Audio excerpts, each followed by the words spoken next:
here two individuals, two friends particularly, that work together or share time together, but are not physically or emotionally intimate with each other in any fashion.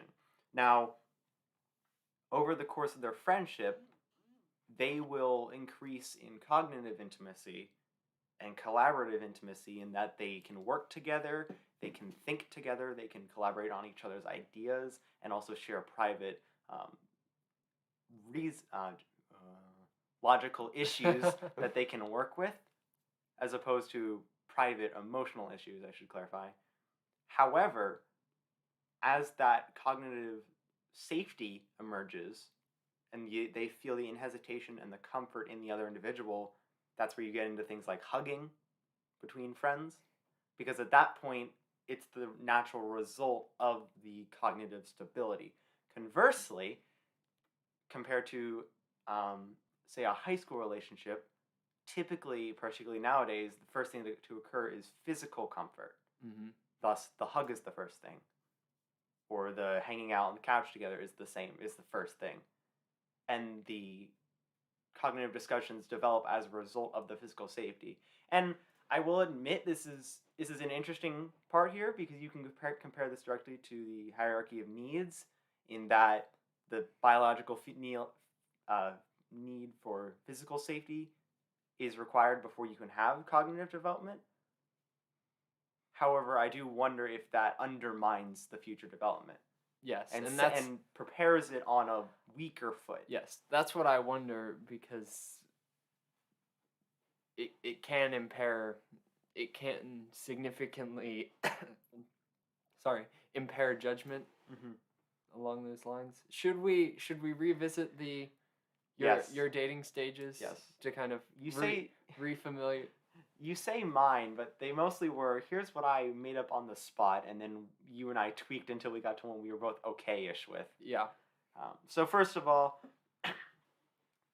the first stage of it is, the 0th stage, I suppose, is that of infamiliarity, or you're just a stranger to an individual.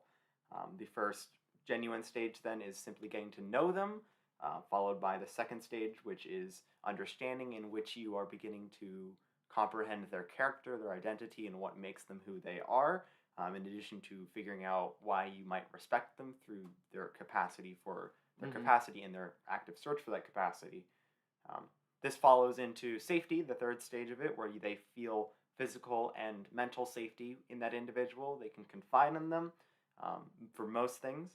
And then from there, you get into the peak stage of this portion of it, which is inhesitation, in which you are inhesitant entirely to go to that individual if you have a question or a concern or just need help in general. Is that, and we haven't defined this yet because it's an issue we kind of just stumbled upon, but is the inhesitation, does that relate specifically to logical problems that like, I go to this person and I want them to help me through my problem, or can that also apply to strictly emotional things, to where they're looking primarily for conciliatory? They're looking to be consoled. Is that the correct form of that? So, okay, for the first part of it, yes, because you can be inhesitant with an educator. Although in many situations that inhesitance in academicness results in inhesitance in formal senses and in personal senses, less so than a friendship, but it becomes a business friendship at that point between mentor and student. For your second part, oh no, I had the thought. Oh no, it might be gone. Oh, you used the word consolable, or to be consoled. Yeah. I was agreeing with you until you used that. In that... I used it for that reason. Right. Inhesitation is the... You're too good for me. Inhesitation is the idea, for this side of it, that you can be emotionally inhesitant with them and go to them with need for help, or, I suppose, to be consoled and just listen to so that you can get things out. However, I feel the word consoled tends to more colloquially mean make a martyr of the enemy. Really? Mm-hmm. I'm not sure. In other words, after the breakup, it was Ooh, the other guy's fault. Ooh, yeah. Is usually the response, or they're missing out, is usually the response that comes out of that. Ooh, I have a whole tangent about that because I would say, yes, those friends should be there to help you, to console you in this very ideally emotional situation where you've been in a very strong relationship that has not resulted well. But at the same time, if as soon as it dips into scapegoating and unfair ad hominem attacks, it's not anymore. It's in hesitation, but group tribalistic in hesitation. You took that in a completely different direction than I intended you to go, but You're welcome. You can't play with me. Just remember, Luke, I will never console you.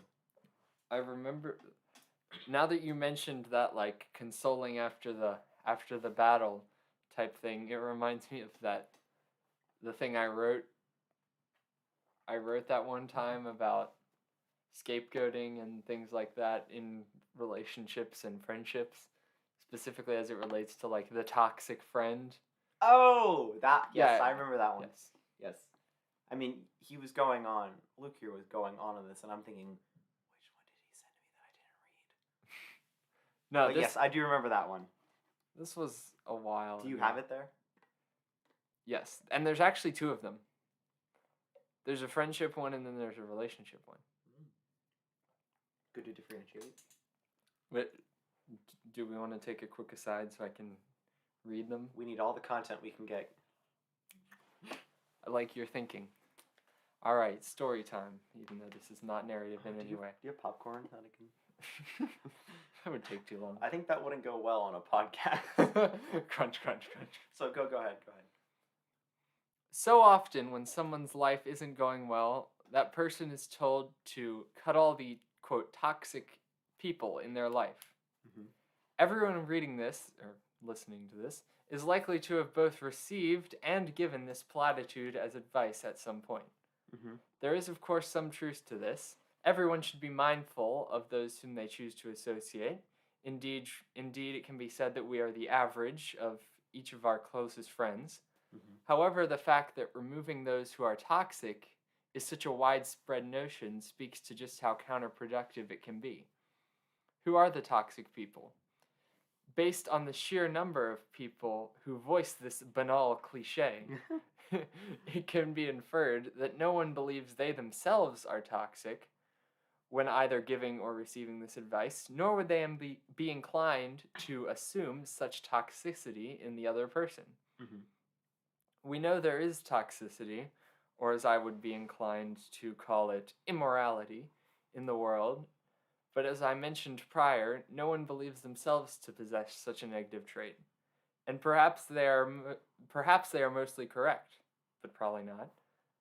I postulate that the majority of individuals are more flawed than they are willing to see, and this leads them to primarily notice the faults and immoralities enacted by others. When applied to the macro, this causes the recognition of the flaws of only other groups and the idolization of one's own group, hence prejudice, political parties, and all of the other various isms. Although this is an entirely... A man shouldn't believe in an ism. He should believe in himself.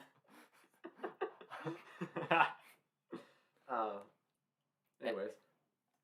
Hence prejudice, political parties, isms, yes. Although that's an entirely different conversation, of course. It is for these reasons that I believe when we are faced with difficulties, especially those related to dissatisfaction and unhappiness, we should all strive to look within ourselves, because there are always ways in which we are the toxic ones.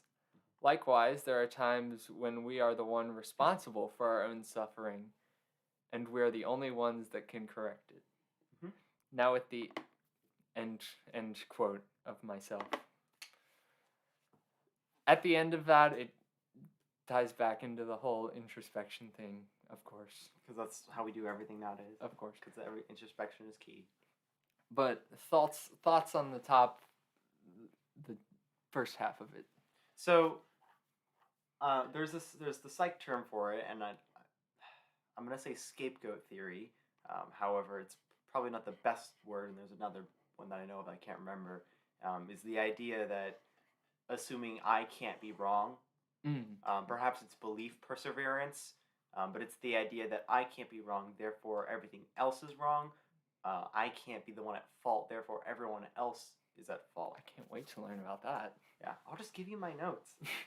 I'll literally just ask for my vocab, man. It's probably more helpful because the psych class I'm taking right now is more biological psychology. Like, there's Andrew, who refused to take any kind of biological science throughout his high school career that he didn't have to.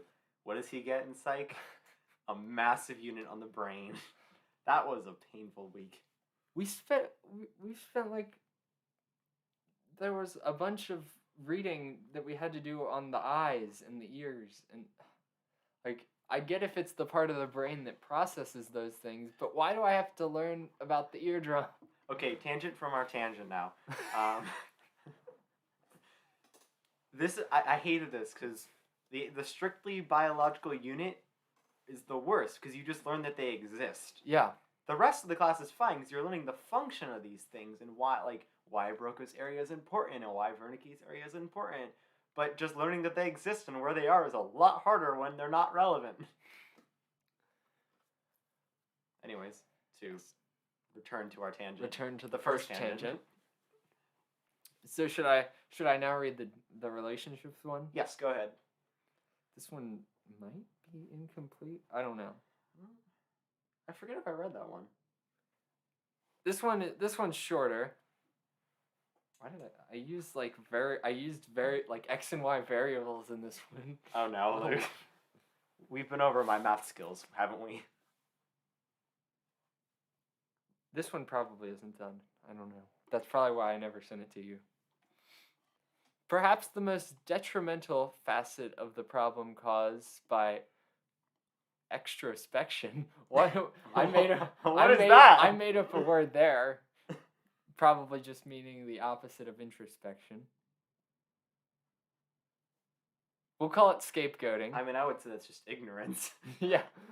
That's what I would term it as. Perhaps the most detrimental facet of the problem caused by scapegoating is in relationships. Similar to the aforementioned, quote, toxic friends that everyone seems to be able to identify but would seldom use to describe themselves, many individuals tend to turn blame towards their significant other when a current relationship is leaving them unhappy or dissatisfied.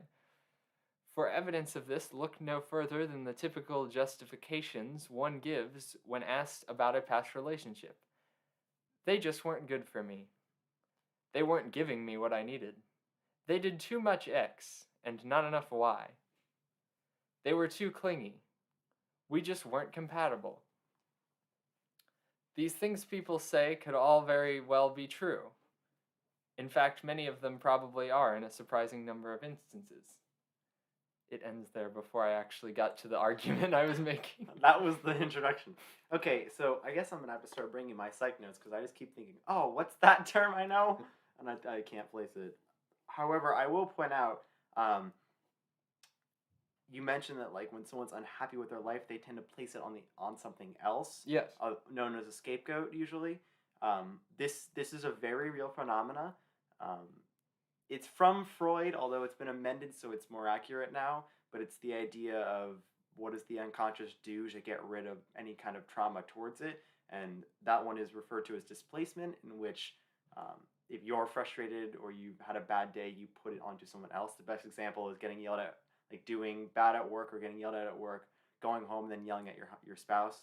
It's usually that is the best example, and that leads directly into what you're talking about here of displacing the frustration and assuming that you are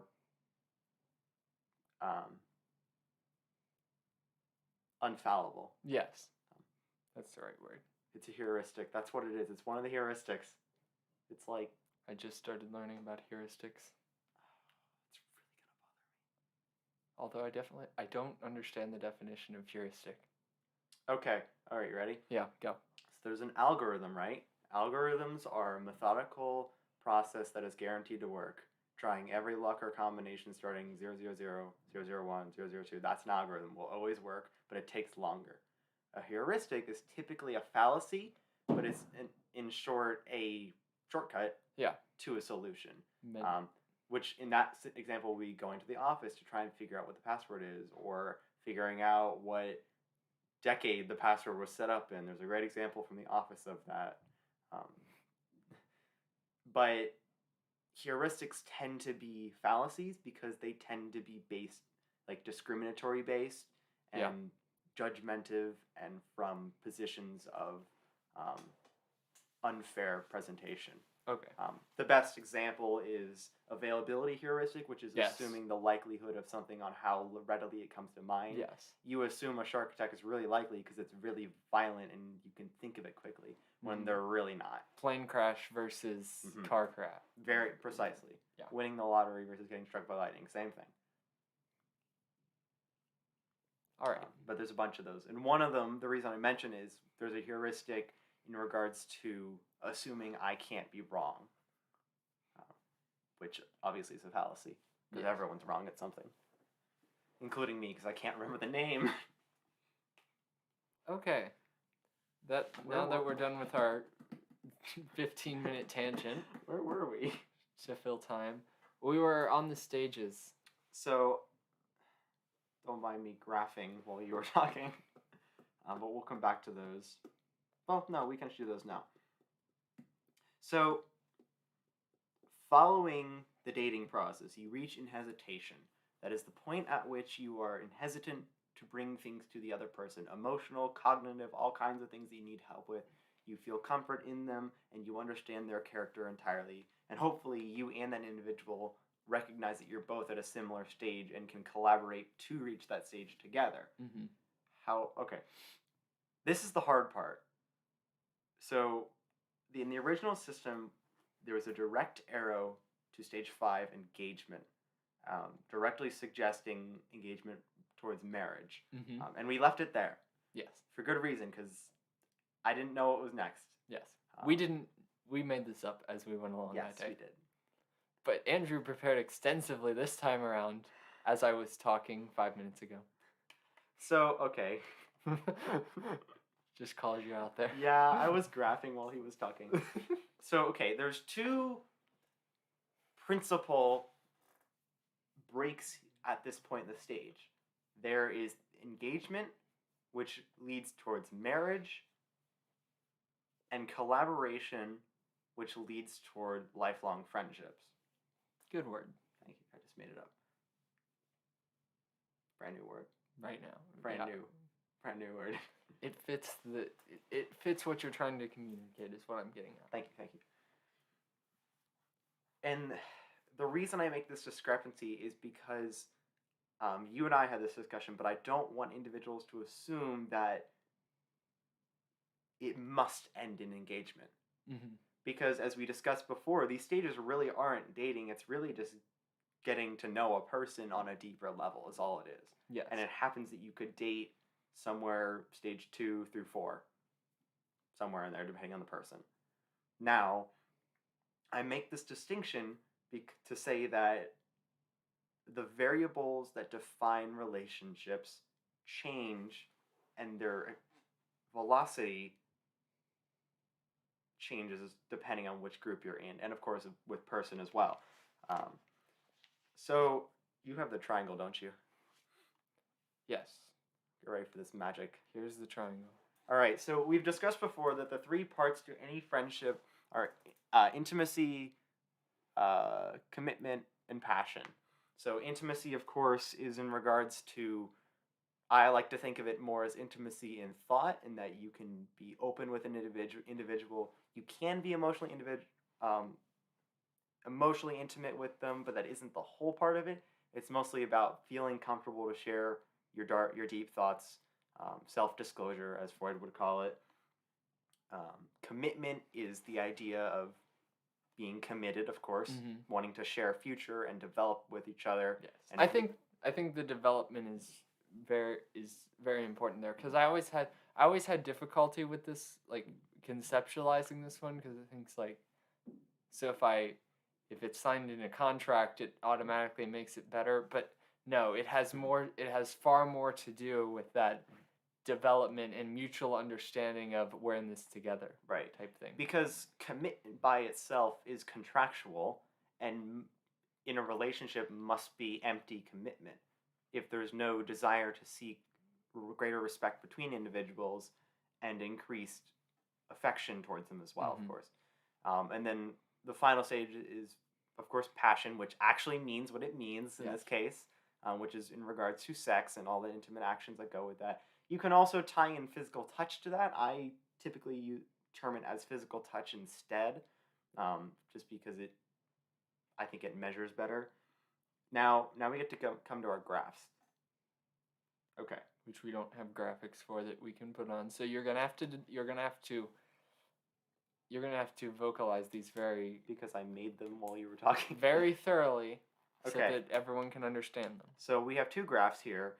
They're simple line graphs. We got a dot, dot, dot line, a bunch of lines that just go up and up. And they both, the first one is about a romantic relationship, which begins with engagement and leads to marriage. And the second is in regards to a collaborative friendship. And again, that's a lifelong friend situation. Now, both of them have the same trend that all of the variables are increasing. What are the variables? Intimacy, commitment or safety, and physical touch or intimacy. And they're all increasing with time. That's the amount of You it said increasing. intimacy twice. Intimacy, physical touch, and safety. There you go. I meant passion for physical touch, sorry. Because you said intimacy, commitment / safety, and then physical touch / intimacy. It's called a bookend couplet. But yes, intimacy, physical touch or passion, safety or commitment. Those are the three principles here, or values that we're looking at. And all of them on both graphs are increasing. Now, this is something I really had to draw out to really help myself comprehend, and I'll provide it to Luke as well so he can understand it. Yes. While they're all increasing, like I mentioned before, the velocity at which they increase is different. So, and Luke can help describe this too if I get convoluted. But for the romantic relationship and the friendship relationship, the level of cognitive intimacy increases greatly. Is the most rapid increase. And you'll notice it's the one that goes first. Yes. It's the only strictly linear one, and it goes dramatically faster than the rest of them. Now, the difference... Well. If the other ones are exponential, then they have Stop. Okay. No, we're don't worry about the end of the graph. Don't worry about the end of the graph. Okay. Okay, they're all linear, but different angles. We'll go with that. Okay, go. Don't mock my math. You're good. I'm doing fine, sweetie. Okay, the difference comes in the safety and physical touch levels. Yes. Starkly so. On the romantic graph, safety grows slower than cognitive thinking, or cognitive intimacy, rather. Yes, of course. And it grows roughly at the same rate as physical touch, because they can relate to each other quite well. Now, compared to the deep friendship graph, safety grows much slower. Yes. Yeah, I do mark it as an exponential, but it just grows a lot slower and it takes longer to get moving. And then even in friendship, the physical touch is even slower and takes even longer. And by the end of the graph here, right, and by the end of the graph here, both of those two are substantially still below yes, their respective categories on the romantic chart. So this is all to say that friendships and romantic relationships are the same in cognitive thinking, and that leads the charge of what that intimacy becomes. But the level of safety and or commitment and physical touch and passion is much faster and more readily appears in a romantic relationship than that of a friendship. And that's the distinction I wanted to draw here. because we had talked before how we had gotten confused in saying that a romantic relationship and a friendship, they're both about high levels of intimacy, but one doesn't have safety and one has less. Mm-hmm. And I think this captures it on a better level here, at least visually for us to comprehend before we try and figure out what the steps are. Yeah. He tried to outline the steps. I wrote the steps twice. Both of them are bad, so this will be interesting. All right, so hopefully people understood that to a degree. We just need a shirt that has all of our various charts on it. Charts. Instead of quotes, it's just charts. I will make that happen. I've got Desmos. So remember, guys, we're not going to provide you a resource for the test. You have to buy a shirt with all the formulas on it.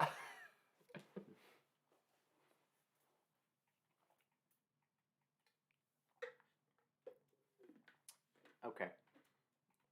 Time to move on to the steps, or attempt to at least. Yes, but before we do that, we have one more crucial, very crucial step. And that's to take a moment to thank our sponsors. Literally no one. We have been going for, 22 episodes now? 22, 23? This is 23. Thank you. We still have no sponsors. If you know anyone, give us a call. Audible has not hunted us down yet. Unfortunately. Raid Shadow Legends has not either. Squarespace neither. Skillshare. Honey. Nebula. NordVPN. You know. You know the ones. Do we have to say them? But of course, we are not sponsored by them still. There is no website you can go to patronize them because they don't exist. There's no one there to receive any money. They provide nothing to us, not even emotional support. However, I wonder, perhaps by providing nothing to us, they are providing something itself. The idea of nothing. What is nothing? On an unrelated note, if you would like to actually help us thrive, we do have t-shirts available for season 1 and season 2 with a bunch of stylish quotes, which are probably not misspelled. They are very nice shirts. I have one. Luke has one. Mr. Williams has one. They're pretty great. Be sure to check them out. And back to the discussion. Excellent. Good job doing the plug for our sponsors when we were at peak viewership. Yeah, I mean, they're not holding a gun to my head or anything. Well, of course they're not. Because they're not real. All right. The stages? Steps, go. You want me to lead. Steps, go. Well, you made the stages. And you edited them heavily. I haven't done that yet. Okay. So, the stages that relate to engagement and collaboration, respectively, in many ways are the same. Because you and I both come from the perspective of we want these stages to be about cognitive stability, which is the same and functions in the same fashion, and really is just a continuation of the dating process. So, for both of these, and we're going to have to make this up on the fly here, both engagement and collaborative friendships begin with inhesitant cognitive collaboration. Yes. Stage 4 of the dating. Yes, it's effectively just inhesitation, but on a continued level, furthermore, etc., all that. And from there, we get into the principal difference between the two types. For engagement, I have the phrase method collaboration. Wow. Yes, thank you. I wanted to use that's why I didn't use it. Method. Methodological. I don't know. Never mind. So for engagement, we have method collaboration, and for collaboration of friendship collaboration, I sound like a madman today. That's fine. I don't have a great word for this, unfortunately. But it's effectively the idea of shared time collaboration or shared experience collaboration. So they're very similar, and you'll notice basically all of these end in the word collaboration, which makes this confusing. But for engagement, method collaboration is the idea that this is where we bring into the question, how do we live together? How do we function together? Logistical. It's logistical, and it's still cognitive in many ways, but it is beginning to consider how do our literal bodies affect each other. And for a married couple, that does imply the further steps. This one probably... I can see this getting overlooked quite a bit by those couples mentioned earlier that start with physical intimacy. Right. Yeah. This is where I can see stuff along with things like values and understanding on a deeper level. Things like logistical stuff, like are our lives compatible? Are our paths that we are going on in our life compatible? Like, hopefully the person doesn't listen to this podcast, but I know of an example of a couple that broke up because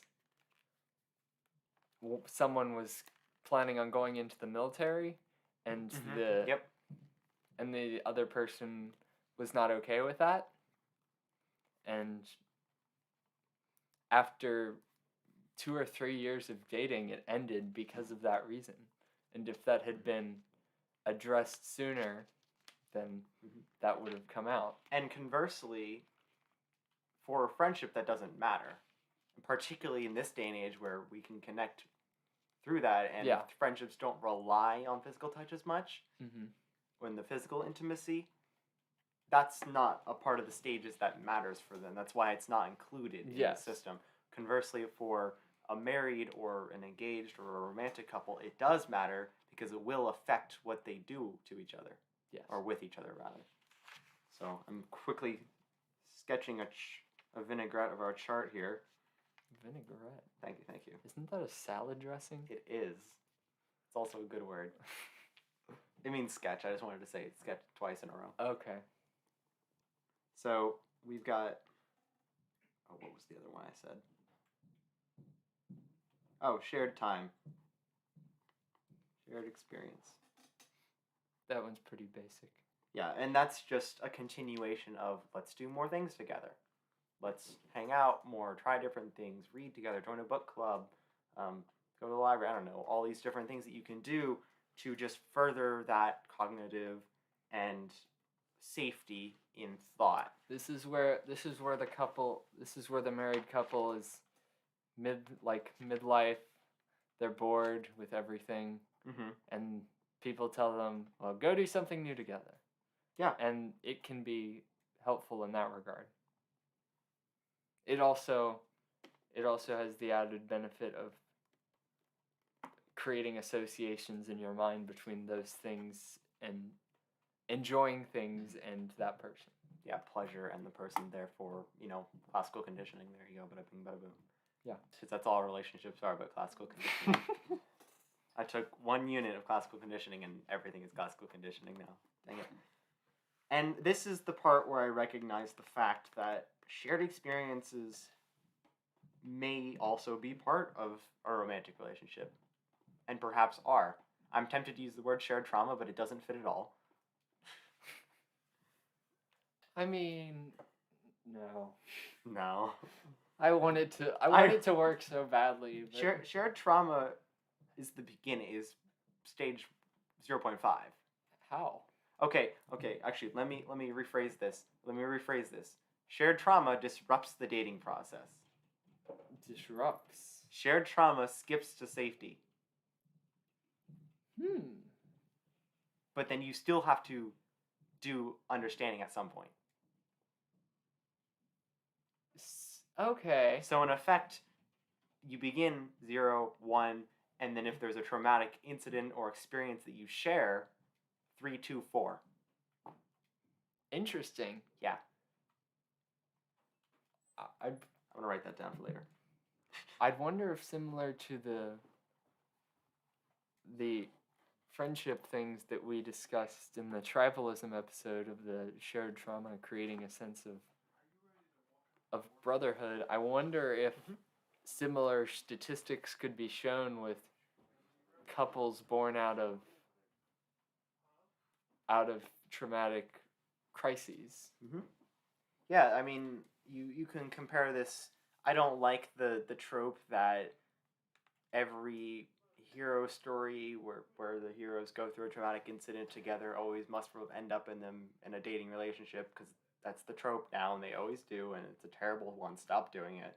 That's why they should just be friends, because you can have a great series still. But anyways, I really dislike that for the number of reasons, but it does capture that level, the assumption we have there that because they went through that together, they don't necessarily understand each other on the highest level, but they still feel safe together. Look no further than the very old and very traditionalist tale like the knight and his princess, the damsel in distress, all that.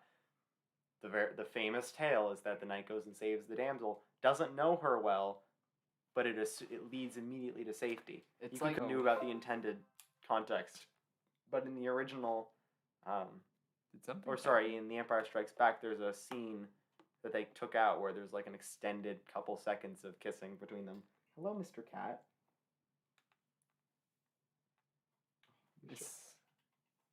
Something like, did the stream cut out for a second? Are we good? I mean, I think we might have gotten a few minutes of lag, maybe. But there's still people watching, so thank you, people that watched, even through some lag. Don't worry, I'm just playing with the cat, that's all. I hope they can hear that. That's fantastic. Alright, anyways, before he eats me alive. Alright, so I feel following method collaboration, we need a step regarding shared experience for a marriage or an engagement. Oh, you didn't have that already? I'm writing this as we go, Luke. I have ideas, but it's not You formal. should have had that. That one's non-negotiable. That one should be on there, absolutely, if you're going to have it on the other one. And that brings up an interesting point. Are these two really completely separate things, or is the marriage romantic one just some additional steps in there? Yeah, that's exactly precisely Okay. what it is. Yeah, because again, with marriage and the engagement, safety and physical touch increase dramatically faster, where that doesn't happen naturally. It happens naturally as the result of those steps that we take care of. And I should clarify now, these are not a checklist of things. You cannot check off in hesitation or complete safety with an individual. It's something that's less of a formal understanding and more of a general idea, a notion of comfort, a notion of inhesitation. Because for example, Luke and I have had the discussion before, which stage are we on with each other? And depending on the day and depending on how we're feeling at the day, and if we had just had a conversation, that number changes drastically, actually. Particularly for myself, it changes drastically, which is the result of natural sways, and that's why it's important to recognize the general category, which makes it a little harder to identify, but it makes it easier to come to one and understand what needs to come next, which is what we all need in a relationship, is figuring out what to do next. It's interesting that shared experiences are placed so high, because it almost seems like that's something that happens throughout the entire process. Yes.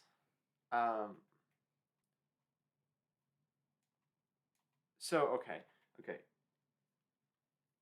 This is why the word collaboration is tagged to the end of it. Okay. In that, yes, the shared experiences, or the shared trauma in some cases, is part of the entire process, typically the very beginning of it. Most friendships and marriages are born out of working together, going to band together, going to football together. It's very common. Going to school together. The difference here with shared collaborative experiences is that we're discussing how these experiences are the culmination of two individuals thinking together, knowing a great deal about the other individual, knowing how they'll take things, and knowing their deep thoughts and desires and all that, their private, intimate ideas on an appropriate level, and being able to come up with things for them together that are greater than simple things. So, like, while someone in stage 2 of dating might go get coffee with another individual, those same two individuals in stage 6 and 7, or whichever one they're in, which is the shared collaborative experience, would read books together and then discuss the books. Do you see the difference? Yeah, my eyes lit up. It's subtle, but it is there. I need to stop using to be verbs.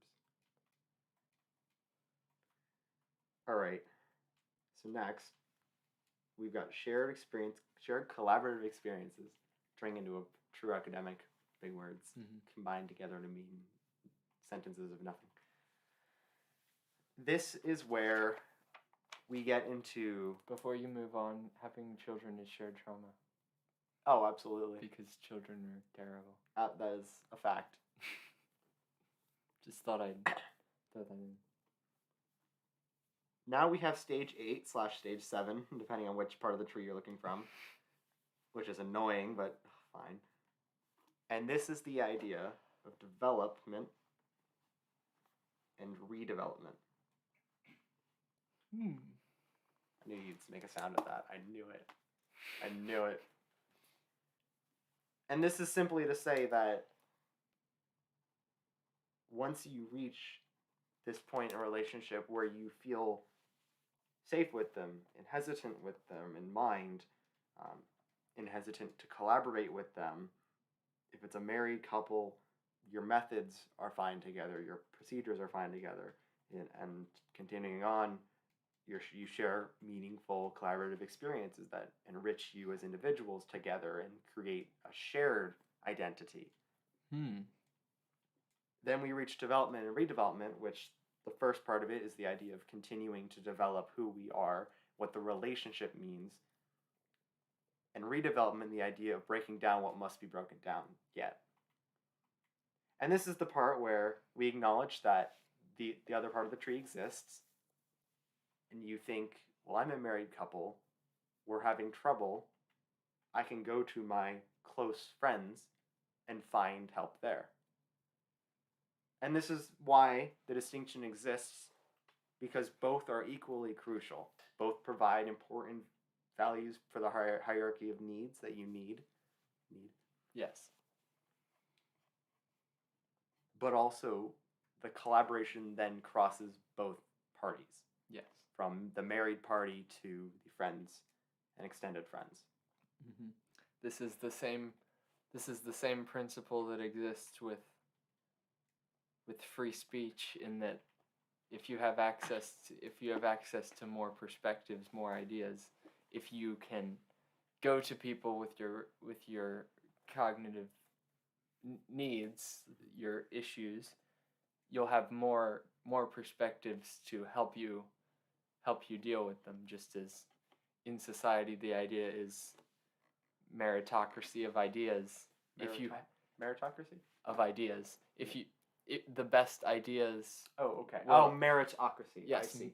Well, the word merit with an ocracy at the end. Yes. The best ideas will naturally come to the forefront as a result of societal discussion. Which should be the case. Yes. And that's what this method would outline.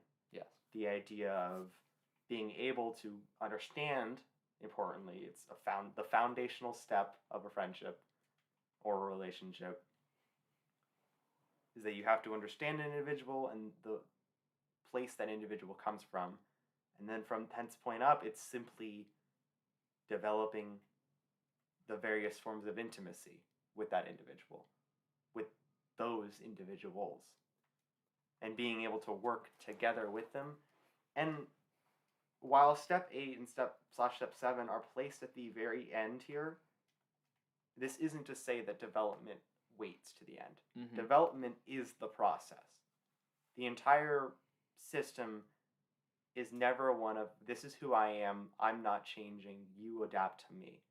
Yeah, certainly. Because by doing so, nothing would ever change, because if you're both assuming that, nothing would change.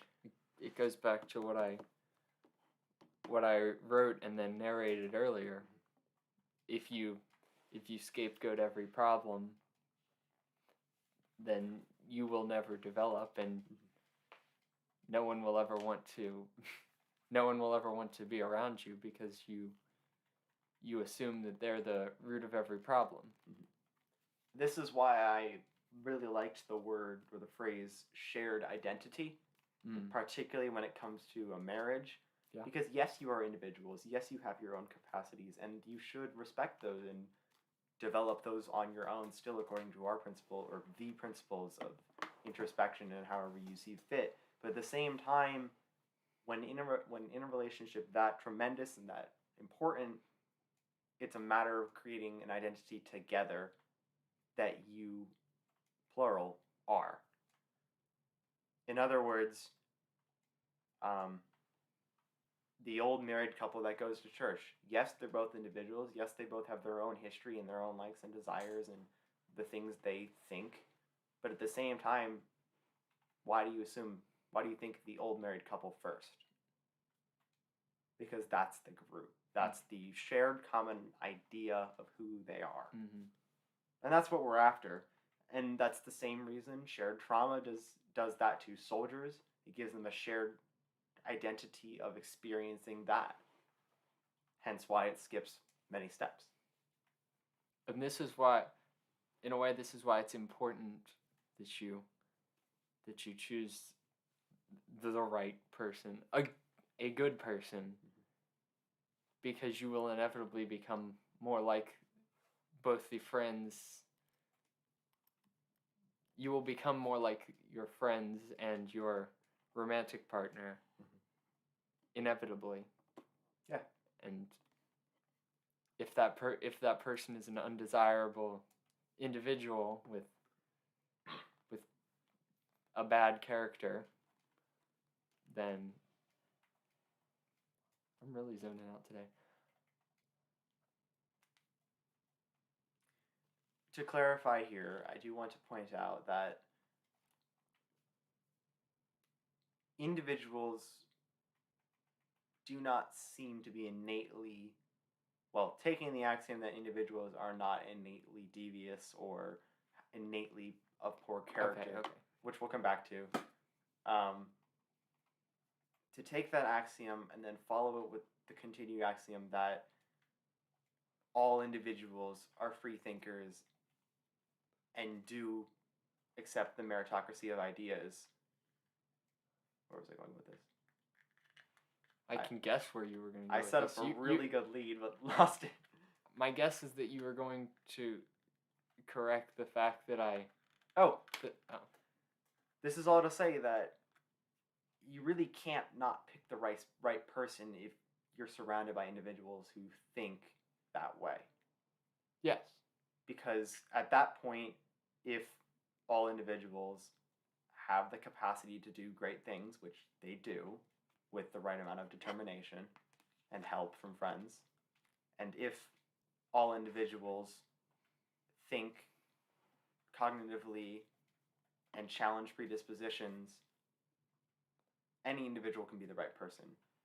Because that marriage is not the final step, as we somewhat alluded before. It's rather the beginning of the next series.